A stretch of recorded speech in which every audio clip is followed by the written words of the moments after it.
lending library, if I could go 5 hours away to another group, I went 5 hours away to the group. They told me, you don't live in the county. I used all of my money for the little rental fee, for the gas, for the whole adventure, and then came back home and still didn't have an official carrier after I really wanted an official carrier because I'd already been shamed out of my group for the carrier I'd made myself. And so all of what we were talking about conceptually is real.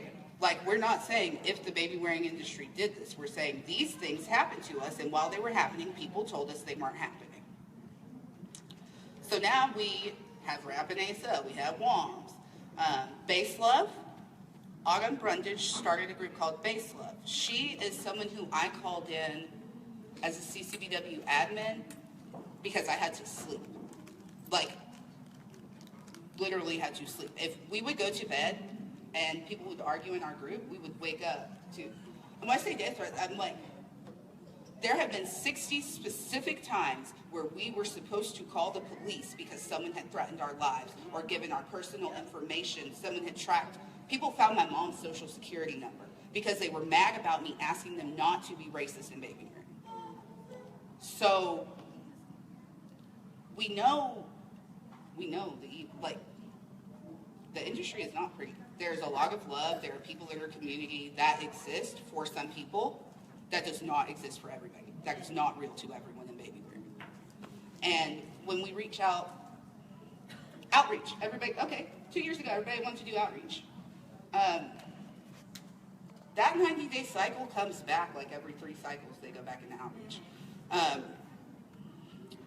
Outreach does not mean you go visit somebody. Outreach means you build with someone and you help them build themselves.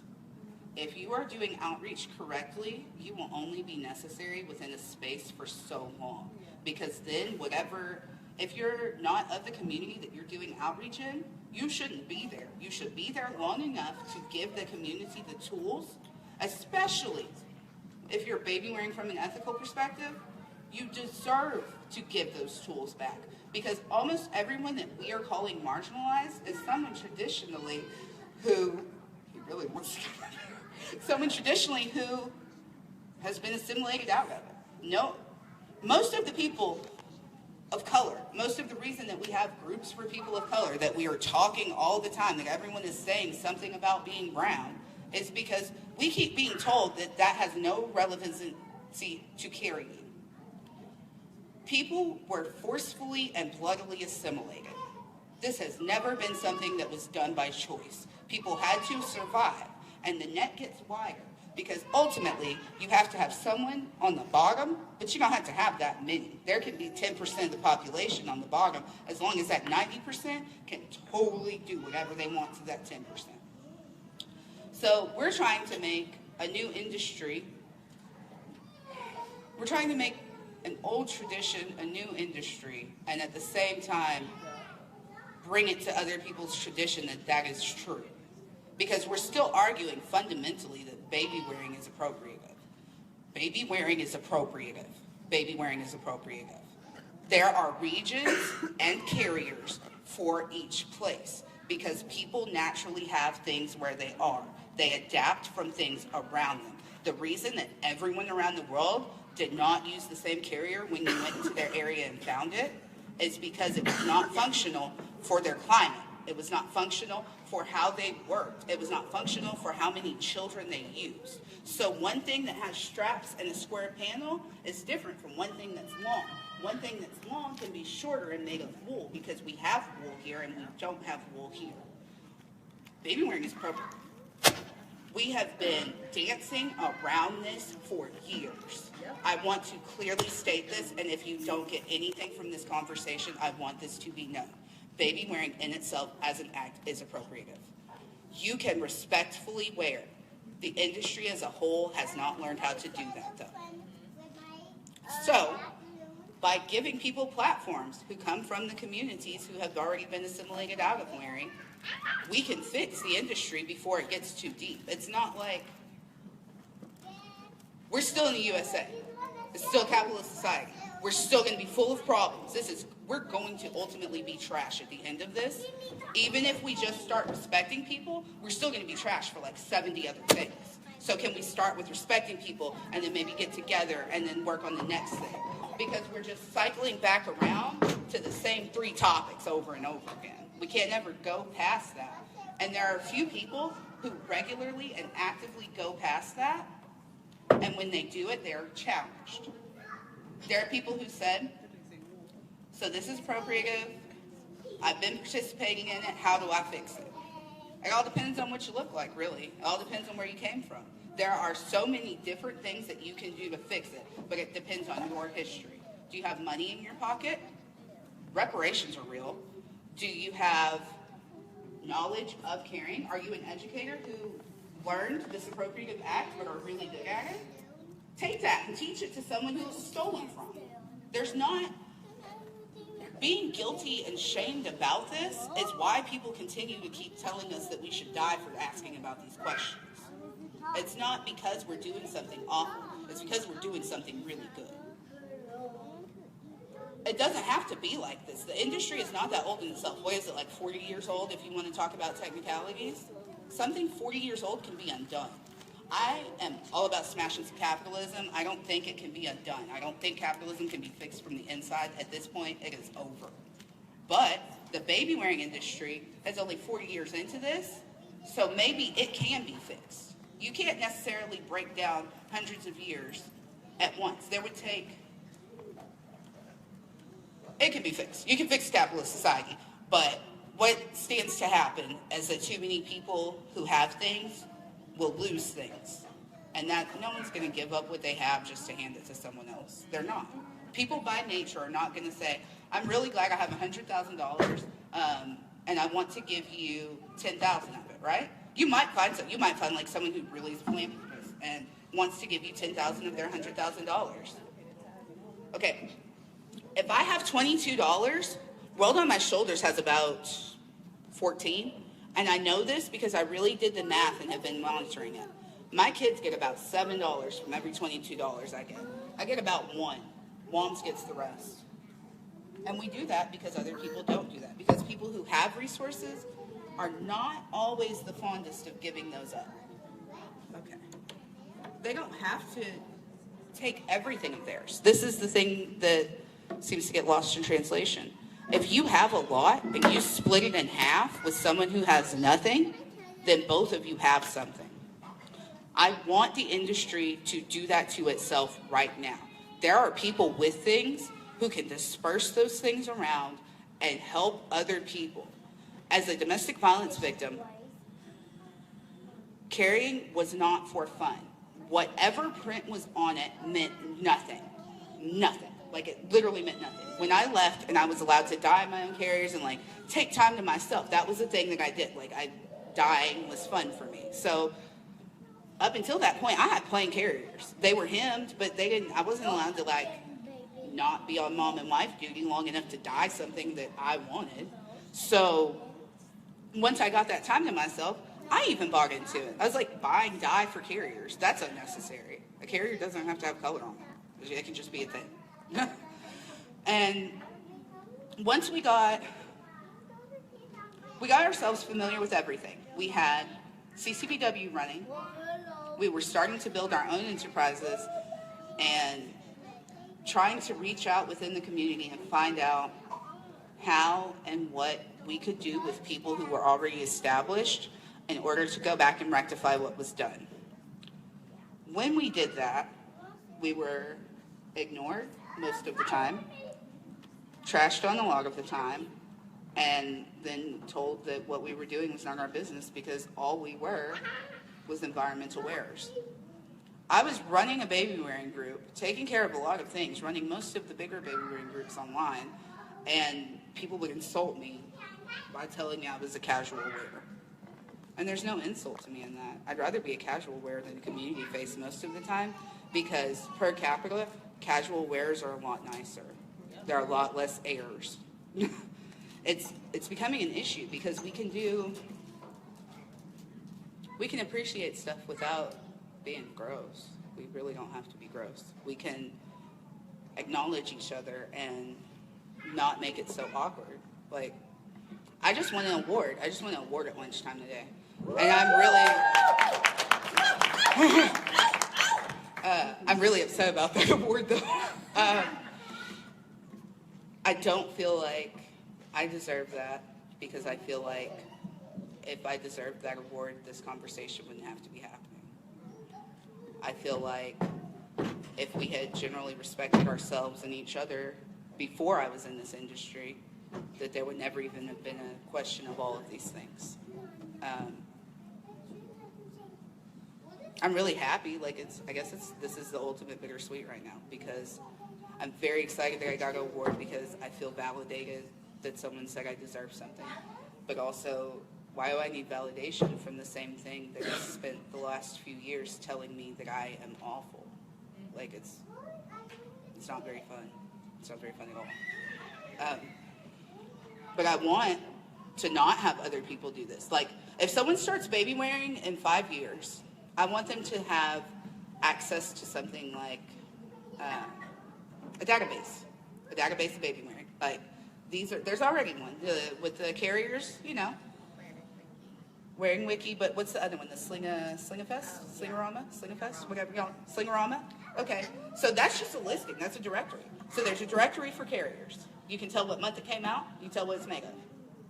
There's not a social justice directory. There's not a place, except for the place that I had to shut down, that really is engaging in bringing up these topics. There are places who in their files have collected the information that we have written, but there aren't a lot of places who are producing new information. Like, we can't stay on a 101 level. And if this is my job to teach this, then I need help with other things so that I can free this time up, because I really have 5 jobs now, like 5 full-time jobs. I don't really sleep that much, and I'm a single parent. I don't like a single parent, like all the way single. I don't have anybody that does stuff for me. I don't even talk to child support. Like, I really am making this work. But I've had to suffer to make this work. And I'm not going to age out of baby wearing at this point, because I can. But I would appreciate it if one day I could. Unless I decide to start something else. I mean, we have WOMs, and WOMs will always involve baby wearing, but that's not central. That's not central. Carrying helps me facilitate contact with caregivers to their child as they're leaving. It helps. A carrier saved me. Like, I got my kid, wrapped him up in a blanket like a carrier, and ran out of the door while I was dying. That is literally what saved me, was being able to have him strapped to my body as I ran away. So for someone to say they got away, they got this thing, and then healing afterwards. Becca Morse was in here. Becca speaks a lot about like healing and trauma and relationships with people, and she does very similar work to what I do, but she does it from a different angle. Really not. Like, we get along very well, but the way that it looks, I feel like to other people doesn't look like we're doing the same thing, but we really are. She's doing it in certain buildings that I'm not, but we're doing the same thing. And when we get certain people like that, there are long-standing issues with them. Like, now we're talking about social justice as buzzwords, but before there was a time when donations was controversial. Like, asking a company to give you something for free was rude. But you wanted to take that free thing and give it to someone who could not get it themselves. But asking that was, like, you had so much audacity to even ask somebody about that. So then when we get to the point where we are now, we've had CCBW. We're calling this post-CCBW time now. But we've had CCBW. We've already done that. We had the group. We existed. We talked about the same things over and over again in there. We called out everybody. Like, nobody is safe. I am dragged. I personally, I don't know how to really, I want people to know that I fully believe in socialism. I participate in a thing each week called Self-Drag Saturday, where I criticize myself amongst a group of other people, and we just talk trash about ourselves and all of the things. Like, I drove by this dude who wanted change, but I didn't really feel like stopping and giving him change. Like, does that make me morally wrong right now? Because I say I advocate for people, and I was tired, though, because I was driving from advocating for someone. I didn't want to stop and have another conversation. Like, we go into this on ourselves so much deeper than we go into any of the industry on this. I am not an expert. I mean, people call me an expert now. I'm not an expert. I'm just a person who's lived this life long enough for it to be mine. And by making people experts for being marginalized, you turn around and isolate them from what they're doing. I'm not in anything. Like, I'm not in the baby wearing community anymore. I don't have fun times and meetups and baby wearing friendships, and like, I don't have that. I do not have that. I have my people who were getting trashed on at the same exact time as me, who still move around with each other because we know that we have had to, like, I fought for Claudette. I'd take something for her. But we had to do this. We have built our own community because we tried to join one and we're told that we really didn't belong in it. And then the infighting that led from that led to us really not having a community. And people on the outside thought that we were just being mean to someone. We're seriously analyzing ourselves and everyone at every time.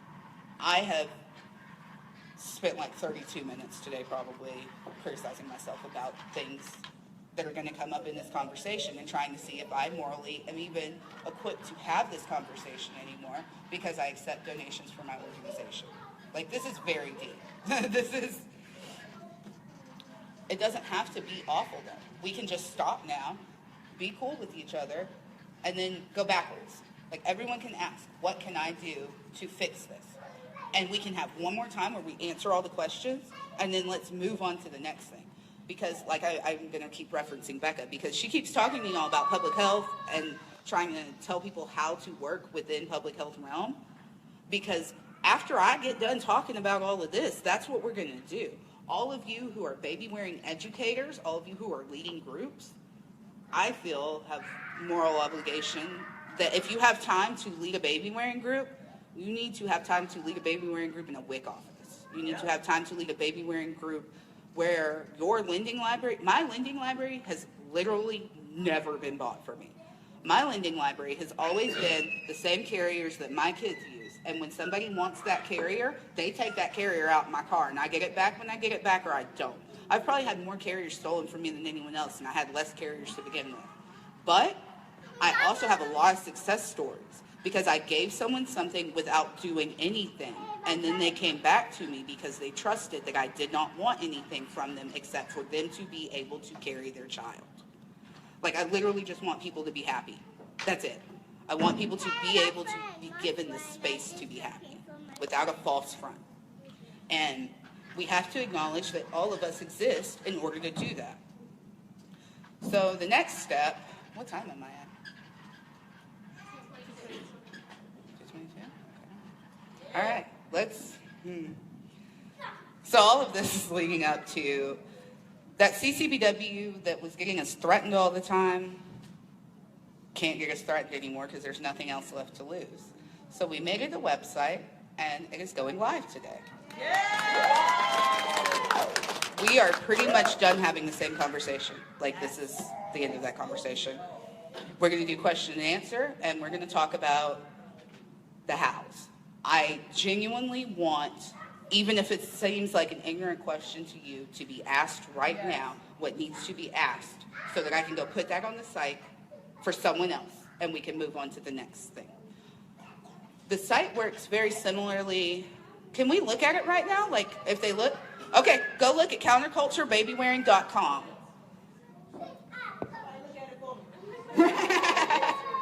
Yeah, you can. I'm sorry. Thanks for recording me. But we've been waiting to do this for a very long time, and we have done it several different ways, and each way has gotten us a new threat. So this way,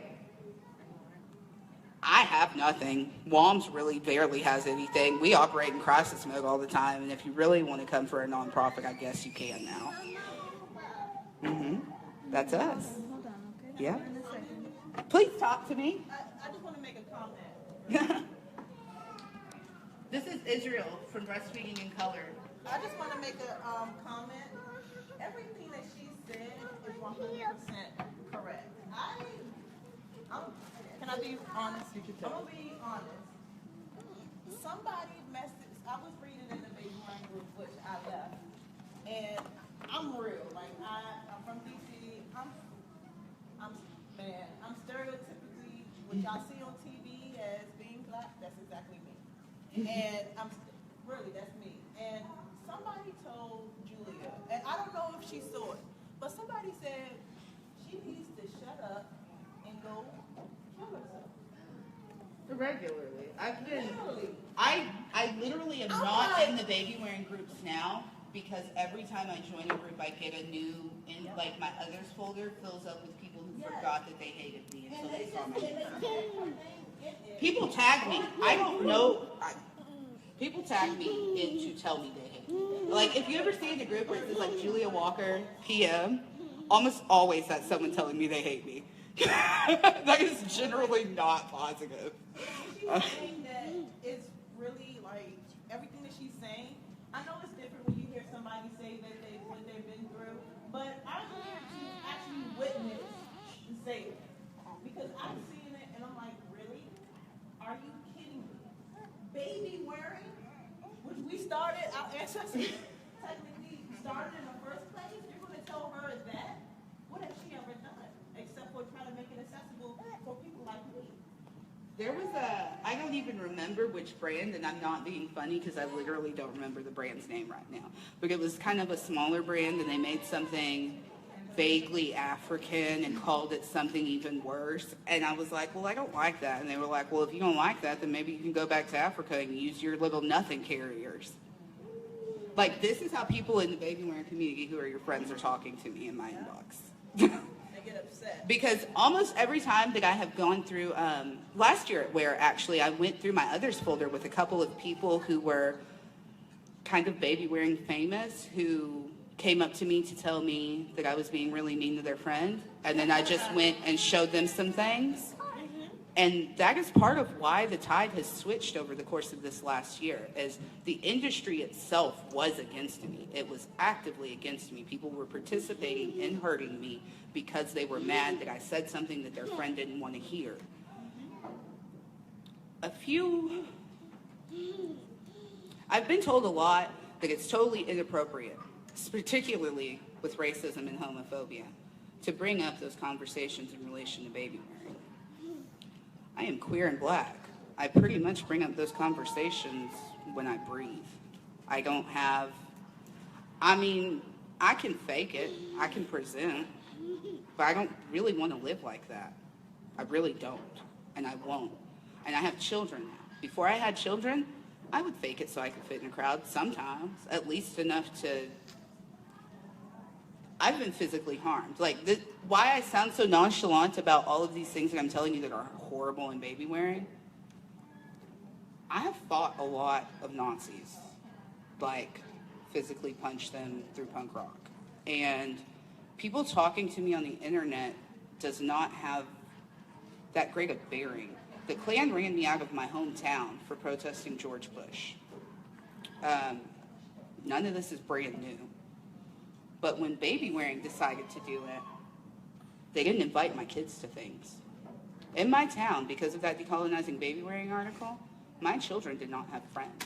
My children did not go to people's birthday parties because they were not allowed there because they are mine. People have said that my kids can go somewhere and I can't because of these things. So at this point, we're just going to talk about it one more time and then finish it up, because you don't need to hear this from 50 people before you believe it. I am here. And obviously people have seen, people have sent me a lot of things. People have screenshot. There was a while where I had my messages blocked because people were screenshotting a lot of stuff about me and sending it to me. Groups I wasn't in, mostly. And I would have someone else go in that group and look, and they just screenshot for me. Nobody defended me. Nobody. Nowhere. No one defended me. And I saw it actively happening every day. The spaces where my friends were the spaces that they did not talk about me, because those were the people who said you aren't going to keep doing this. We got pushed out of all those spaces by the end of it. We could not catch a friend. I was flipping carriers. I don't know, I guess kind of weary to talk about this part. So now's the part where we talk about why you should validate and listen to me in particular on these subjects. And that is because I have a track record now. I have a resume. I got an activism resume that meant nothing. Now I have an actual resume. And my baby wearing resume says that when people listen to me, it turns out well for them. There are companies who have worked with me, and there are companies whose names you know who were not necessarily thought of very fondly, but they asked a genuine question, and I answered it to the best of my ability. And then when I couldn't answer it any better, I sent them to someone closer related to that, after asking that person if they would answer. Some of the movements that CCBW is known for are things that I am known for that have nothing to do with me. Things that happen to people, like, I don't know how. I don't want y'all to say, like, the slang I'm going to say, so I'm trying to reword in my head right now. No, I'm not. So, there were some people who thought that I was, that you could go over on me, like I was a mark. We just call it a mark. Like, there are people that decided that I was a mark because I was answering questions. So they decided to exploit that labor a little more. And we're circling around telling each other how none of them had paid me and why would I deserve to get paid. I've seen screenshots of people that I have done work for free for, talking about how they took my labor because I deserved to give it to them because I made them feel uncomfortable before. Which doesn't mean that much, like, on a vague scale, but the labor that happened at that particular intersection was me talking about my sexual assault trauma and being told that that did not relate to carrying because there are, a lot of baby wearing educators do not have trauma-informed care help. When I met certain baby wearers, they told me, carry like this. But because I'm fat and because I have broken ribs, I could not carry like that. So then when I put my pictures in the group, they deleted them because I was carrying inappropriately, even though I was carrying around my broken ribs and I was pretty much comfortable with, like, I knew what to do. I thought that I was a really bad wearer. I thought that I did not have the skills to teach baby wearing for a very long time until I actually came to my first conference and taught a bunch of people who are like your famous baby wearer. I've taught a few of them how to carry, and I thought they were indulging me. Like, I really thought people were being funny. I'm a very good baby wearing teacher, and I really want to level up baby wearing. I really want to, like, do more carries and work on more things and stop talking about this. So the site is going to be added to. There are options for community members and for manufacturers to be able to say what they want taken out or added in. You're not getting your stuff taken out, though, if it's true. And we have painstakingly fact-checked everything that is there, so it's true. This is not our opinion. If this was an opinion column, it would be way wordier and way ruder. This is actually what has happened in the most neutral voice that can possibly exist. Some of the people featured on the site are people who have personally harmed us. So the people who made the site took turns writing up the entries, trying to find the companies. I tried to write for companies who had not specifically tagged me and told me they hated me. And so the people who worked on it, all of us did that. And it was hard. The hardest thing about our site was going through and realizing how many brands don't like us and how many different issues we have had related to that. Well, they do take our money if we give it to them. And then When they take our money, we cycle right back into doing it some more. So that's why we talk to the consumers, and that's why we've categorized everybody and are trying to figure out what our places are in relation to each other and how we can work together. Because every single person on this list can work with someone else and teach them something. It doesn't go down. It goes, like, number 1 can teach number 7 quite a few things. So now we just need to figure out how to do that. Like, this is a big responsibility, and the group does not exist yet because I'm gauging interest while I'm here to see how sincere it sounds. There is already a CCBW 2.0. CCBW 2.0 is now run like the court system. I don't mess with the court system, so I am not involved in that really. I am facilitating to the minimum to make sure the integrity of the project that I created is not damaged. I'm not going to be in CCBW 2 very long, honestly. If they will start functioning the group as I intend for it to be functioning, I will not be necessary there. And I will actually, hopefully, be called in. Because I've asked people to call me in for several years. That's the Self-Drag Saturdays. Like, if you don't like me, tell me on a Saturday. Like, honestly, if you are upset with me about something, tell me on Saturday. Every week I do this. And we sit down and go over what we want to do. And, like, some time to reflect. Tell me on Friday. And but like, every Saturday we self-drag. Because we need to know what we're doing differently in order to function in the world.